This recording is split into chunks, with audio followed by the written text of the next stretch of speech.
Now, the chairperson of President William Ruto's Council of Economic Advisors, Ndii, has today kicked up an online storm as he confronted questions over mounting public concerns on the state of the economy and specifically the unprecedented delays in payment of salaries for civil servants. Ndii went ballistic on his Twitter handle, dismissing concerns over reports of delayed salaries for civil servants, saying the government's priority is paying debts and political stability. And as Stephen Leto reports, Ndii becomes the only top-ranking government official to speak since the reported delays in government salaries. President William Ruto's chairman for Economic Advisors Council, Ndii, went on a Twitter rampage defending the government's failure to pay civil servant salaries. An online outburst Saturday morning saw the government's chief economist mounting an aggressive defense of the economy, taking on questions from angry Kenyans online. When asked why the government appears broke, Ndii wrote, quote, "It is reported every other day that the debt service is consuming 60% plus of revenue. Liquidity crunches come with territory. When maturities bunch up or revenue falls short or markets shift, something has to give. Salaries or default." He posed. Ndii told the outraged Twitter users that foreign debt is not the issue. "I am talking about weekly maturities of domestic debt held by your banks and pension funds, 80% of debt service. Which will you rather, a haircut on your bank deposits or a delayed payment?" He further asked.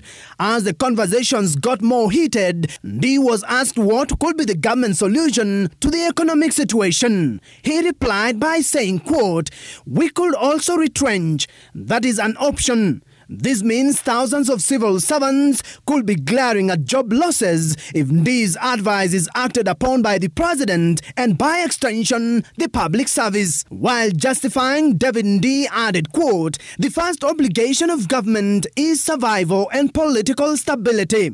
The more dynasties foment destabilization, the more we will have to spend on political stability. If push comes to shove, handshake is always an option. How much you think that will cost?" He posed.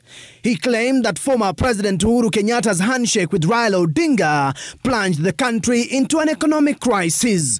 On his Twitter account, he claimed that the former president was not paying the oil companies for subsidies. "We found 60 billion shillings owing. We have paid 20 billion shillings. Many of the independents have since folded as a result." End quote. These remarks comes at a time Treasury officials are in Washington, the United States, for the 2023 spring meetings of the World Bank Group and the International Monetary Fund (IMF), which take place in person from Monday, April 10th to Sunday, April 16th.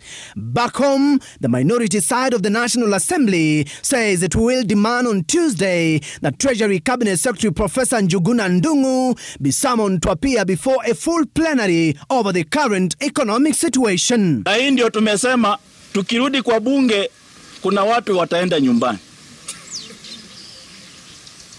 Kuna watu wataenda nyumbani na wale wa Kenya Kwanza tunawaomba, sijui wanaishi nchi gani.